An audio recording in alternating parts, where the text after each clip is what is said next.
The Michigan Wolverines and head coach Jim Harbaugh have to have an honest assessment with themselves as it relates to the coach's future, and hopefully that talk will be an unfiltered one.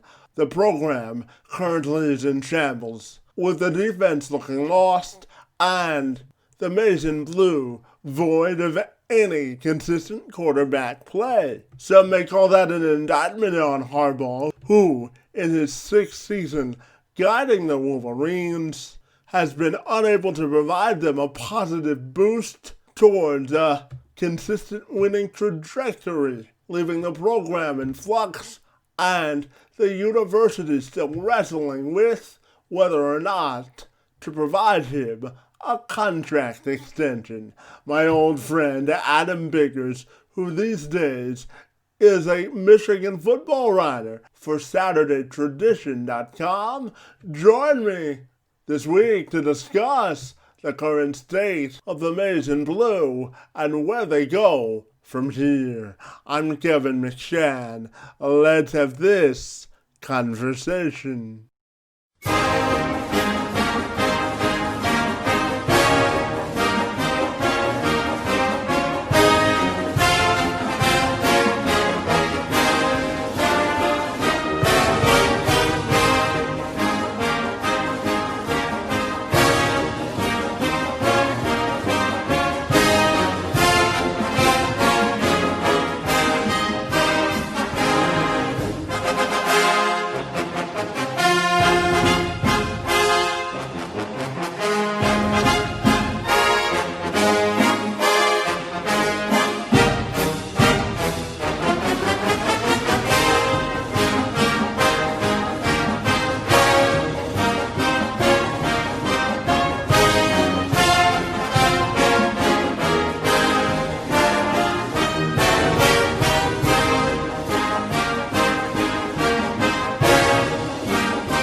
But Adam, if you're ready, I'll welcome you to the show, and I'm excited to talk about some Michigan football with you this evening. Great to see you, and good to see you again.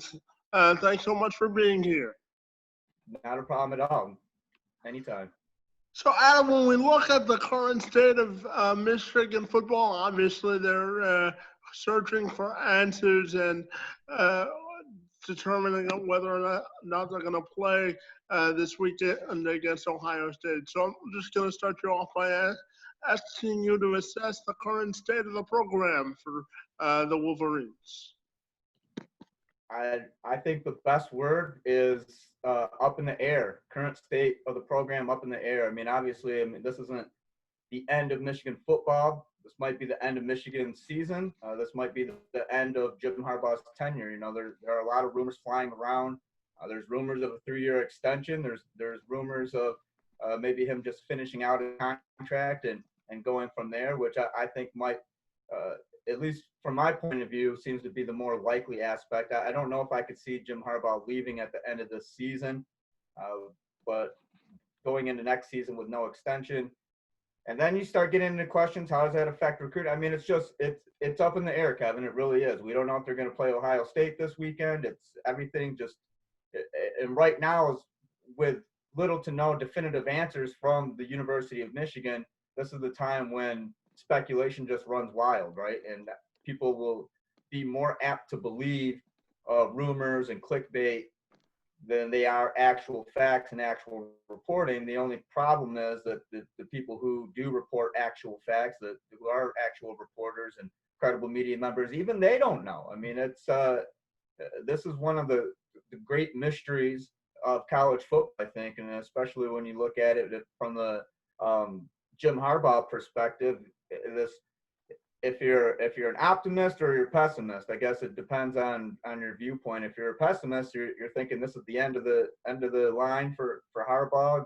Cade Milton's hurt, Joe Milton's hurt, the roster's depleted. You know, they're going to be running third stringers out there. Maybe Michael Barrett as quarterback. I mean, Dan Velarde. I mean, it's just one of those. It's one of the weirdest times that I can ever remember. Not only Michigan football, but I think just college football in general. And in terms of negotiations on a new contract, do you think it's more to do about money or whether he still wants to be No, the no, not they threw a dump truck full of money at Harbaugh. I don't think it has anything to do with money. I think it has everything to do with it. And this was kind of the MO, right? When he came into Michigan, people were saying, 4 or 5 years, he wears out a stay, that kind of stuff. I think burnout factor, right? right. I think he's a lightning in a bottle type of coach. You're just going to get, a string of maybe 2 or 3 phenomenal seasons, and I think that's been the case at just about every stop that that he had previous to Michigan. So I think Jim Harbaugh is a fantastic coach. I just don't know if the longevity factor is on his side. And right now with Michigan, there's all kinds of stuff with he's fought behind the scenes, and when I say fight, I don't mean like argue, but just fought for different things. With the administration, I think the administration. We look back at the beginning of Jim Harbaugh's tenure at Michigan, and it came in with a lot of fanfare, a lot of hype. We had the signing of the Stars event, all kinds of stuff, and I think the powers that be at Michigan asked Jim to kind of tone it down a little bit, based on what I've been told by some pretty credible sources. So I think that it's more or less, if it's not Jim Harbaugh's longevity factor and getting burned out, I think it's more or less a factor of Jim Harbaugh versus the administration at Michigan. And if he does leave, where do you think they go for a replacement? I mean, your guess is as good as mine, right? I mean, we're seeing Iowa State in the Big 12 championship game for the first time ever. So everybody Matt Campbell's been a name that's been thrown around for the past 2-3 years. There was, who else? I mean, there was Urban Meyer talk, which I just thought was about as crazy as it could get. And I was like, okay, now I've heard everything. You're talking about Urban Meyer at Michigan. Now I've heard everything. It's hard to say, but I think Michigan would be a miss if it went after a quote unquote Michigan man. I don't think that's the answer at all. I hate that term. I think that a certain section of the fan base loves to cling onto that. There's the Michigan man, and then there's the Michigan man. This mythical creature that Michigan fans just love to believe is the elite of the elite, and because he's a Michigan man, he can walk with his head high. And I mean, you graduate from the University of Michigan. There's a lot of pride in that, but you know what I mean? I mean, they deify these guys. And I mean, I'm tired of hearing people say, hire Tom Brady. Tom Brady's never coached a day in his life. And while he probably is like a coach on the field, he's still playing in the NFL. That's the dumbest thing that I've ever heard from a fan base that, how many years are we looking back? 20 years. 20 years ago, they didn't want Tom Brady. They wanted Drew Henson. So get out of here with that stuff. It really annoys me, Kevin. It really does. I can see that. And could you tell us, what do you think has gone so wrong this season for the Wolverines? Obviously, they haven't been able to play defense, and their only 2 games they've won are against sub 500 teams. So why do you think they've been so bad this season? Obviously, they haven't had a quarterback either. So.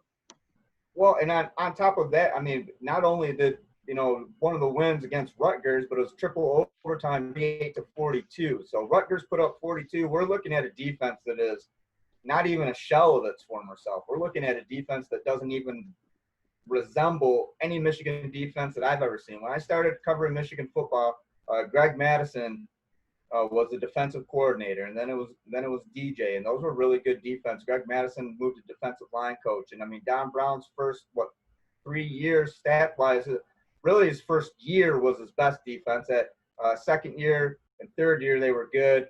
Fourth year they still ranked in the top 12, and that was after getting blown out by Ohio State.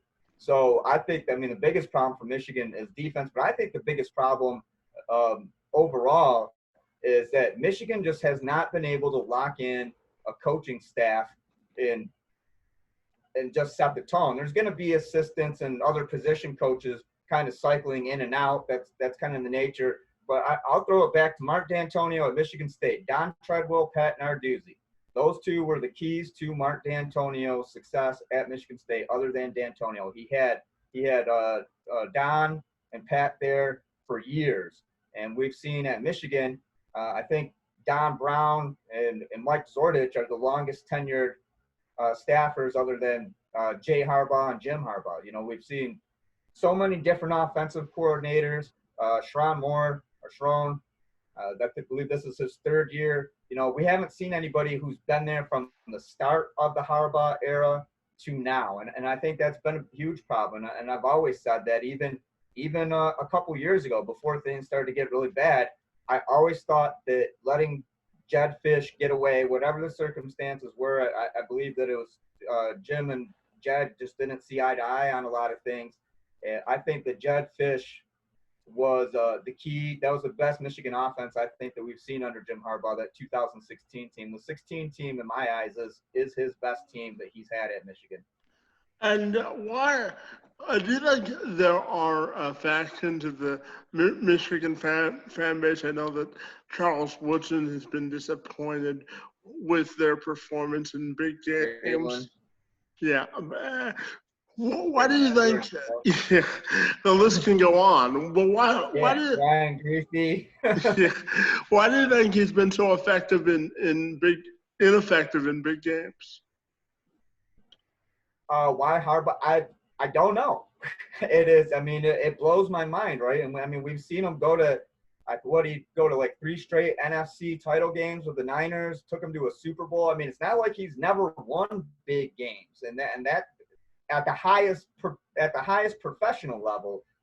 I don't have the answer. Why is it play calling? I mean, if we're looking at even one of the biggest games, that 16 game against Ohio State, JT was short. That was probably the best coached Michigan game, I think, in big games. I mean, we've seen a blow out Michigan State a couple times in the past 3 years, but those were kind of down MSU teams. We see them get to bowl games and just kind of flounder.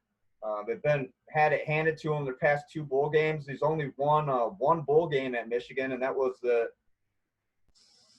16 Citrus Bowl, 41-7 Florida in Orlando. I covered that game. I remember that. And that touchdown that Florida scored, Chris Wormley was actually really mad about that. He called it some backyard BS, and they vowed as a defense that Florida was not going to score again, and that didn't happen. I think that Michigan just lacks that big game mentality for some reason, and I don't know if it's necessarily just the players not performing, or if it's you got to, anytime a team's not performing, something's not performing, you got to look at the leadership, and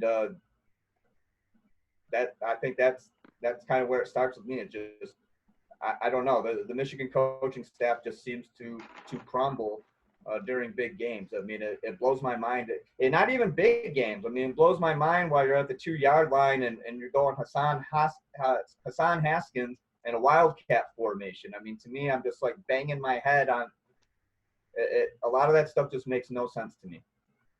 I got 2 more for you. And the first one is the fact that he's been unable to recruit a quarterback. I really think that's why he's been so ineffective in terms of building a culture at Michigan. So can you just talk about the recruiting gap between Michigan and the other power players in the Big Ten?